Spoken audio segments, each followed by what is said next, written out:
Hi, അപ്പോൾ നമ്മൾ ഇന്ന് എടുക്കാൻ പോകുന്നത് ഗ്രാവിറ്റേഷൻ ചാപ്റ്ററിലെ പുതിയൊരു കോൺസെപ്റ്റാണ്. അപ്പോൾ അതിലത്തെ കോൺസെപ്റ്റ് എന്ന് പറഞ്ഞു കഴിഞ്ഞാൽ, അതായത് ഞാനൊരു മാസ് ബോഡി എടുത്തു. അതിനെ ഞാൻ മുകളിലേക്ക് എറിഞ്ഞു. ആൻഡ് അതിൻ്റെ വെലോസിറ്റി എന്ന് പറയുന്നത് എസ്കേപ്പ് വെലോസിറ്റികളും ചെറിയ വെലോസിറ്റിയാണ്. അപ്പോൾ എസ്കേപ്പ് വെലോസിറ്റികളും ചെറിയ വെലോസിറ്റി എന്ന് പറയുമ്പോൾ അതൊരു പർട്ടിക്കുലർ ഹൈറ്റിൽ പോയിട്ട് തിരിച്ചു വരും. ഓക്കെ, അപ്പോൾ ആ പർട്ടിക്കുലർ ഹൈറ്റ് കണ്ടുപിടിക്കാനുള്ള ചോദ്യങ്ങൾ ജയിലിൽ ചോദിക്കും. അപ്പോൾ അതുപോലത്തെ ഒരു ക്വസ്റ്റ്യനാണ്.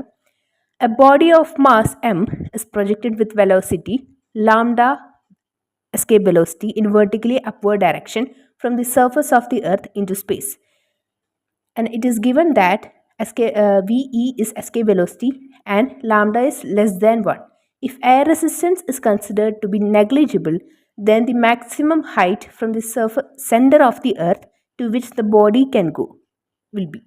അപ്പോൾ നമ്മളിതിൽ പറഞ്ഞിട്ടുള്ളത് എച്ച് കണ്ടുപിടിക്കാനാണ്. ആ പർട്ടിക്കുലർ ഹൈറ്റിൽ പോയിട്ടുണ്ട്, ആ പർട്ടിക്കുലർ ഹൈറ്റ് കണ്ടുപിടിക്കാനാണ് ചോദ്യത്തിലുള്ളത്. അപ്പോൾ ഇങ്ങനത്തെ കേസിൽ നമുക്കൊരു ട്രിക്ക് ഉപയോഗിക്കാം, അല്ലെങ്കിൽ ഒരു ഷോർട്ട് കട്ട് ഉപയോഗിക്കാം. അതാണ് ഈ ഒരു ഫോർമുല വെച്ചിട്ടുള്ളത്. H = n²r divide by 1 - n². ഇതിൽ n എന്ന് പറയുന്നത് എസ്കേപ്പ് വെലോസിറ്റീൻ്റെ എത്രയോ ടൈംസ് ആണ്. ഓക്കെ, ഇപ്പോൾ 1/3 ആവാം, അല്ലെങ്കിൽ 1/4 ആവാം, 1/2 ആവാം, അത് എത്രയെങ്കിലും ആവട്ടെ. ഓക്കെ, അപ്പോൾ ഇവിടെ ഇതിൽ n എന്ന് പറഞ്ഞിരിക്കുന്നത് ലാംഡയാണ്. ഓക്കെ, അപ്പോൾ n എന്ന് പറയുമ്പോൾ എന്ത് വേണമെങ്കിലും തരാം. ലാംഡ ആവാം, ഇപ്പോൾ ആൽഫ ആവാം, ബീറ്റ ആവാം, എന്ത് വേണമെങ്കിലും തരാം. ഇപ്പോൾ അല്ലെങ്കിൽ ആൽഫബറ്റ്സോ അങ്ങനെ വല്ലതും തരാം. അപ്പോൾ ഇതിൽ ഈ ക്വസ്റ്റിനിൽ പറഞ്ഞിരിക്കുന്നത് n = ലാംഡ എന്നാണ്. അപ്പോൾ ഞാൻ എന്ത് ചെയ്തു, ഈ എൻ്റെ അവിടെ ഈ ലാംഡ സബ്സ്റ്റിറ്റ്യൂട്ട് ചെയ്തു. ഓക്കെ, ആൻഡ് H = അപ്പോൾ നമുക്ക് H = λ²r divide by 1 - λ². Okay, and ഈ ക്വസ്റ്റിനിൽ പറഞ്ഞിട്ടുള്ളത് from the centre of the earth ആണ്. ഈ ഇക്വേഷൻ ബേസിക്കലി ഉപയോഗിക്കേണ്ടത് from the surface of the earth ആണ്. ഓക്കെ, അതായത് ഞാൻ എർത്തിൻ്റെ സർഫസിൽ നിന്നിട്ടാണ് ബോൾ മുകളിലേക്ക് എറിഞ്ഞത്, അല്ലെങ്കിൽ മാസ് m എന്നുള്ള ഒരു ബോഡി മുകളിലേക്ക് എറിഞ്ഞത്. പക്ഷേ ഇവിടെ from the surface of the earth ആണ്. ഓക്കെ, അപ്പോൾ നമ്മൾ എന്ത് ചെയ്യണം, ഈ ഇക്വേഷൻ്റെ കൂടെ പ്ലസ് റേഡിയസും കൂടെ ചേർക്കണം. Okay, radius of the earth.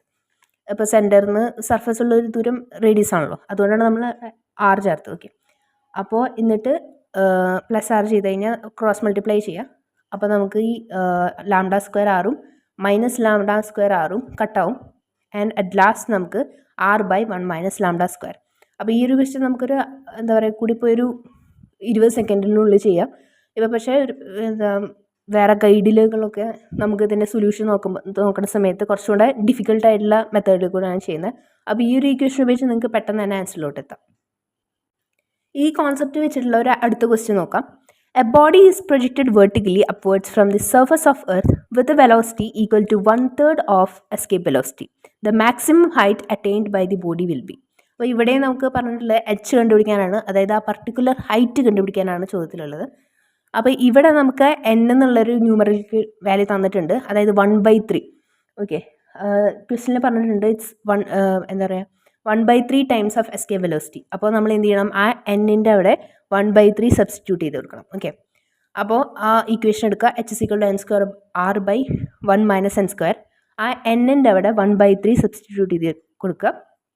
1/3² r divide by 1 - 1/3 whole square എന്ന് കിട്ടും.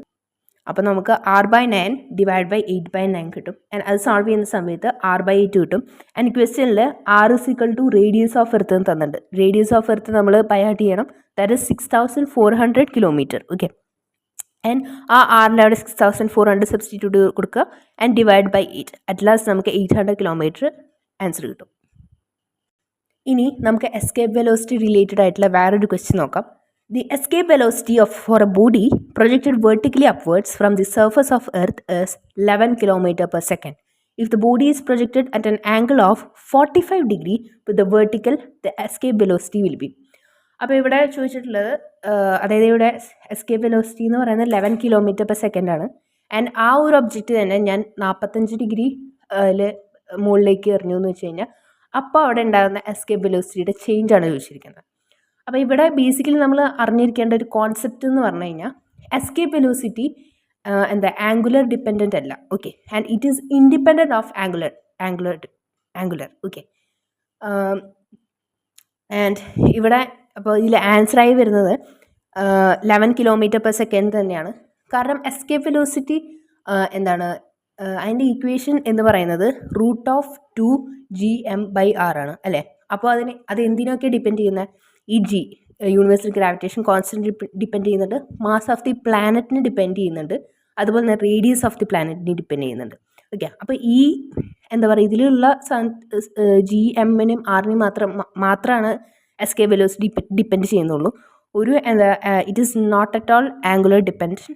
അപ്പോൾ അതിൻ്റെ ആൻസർ വരുന്നത് 11 km/s തന്നെയാണ്.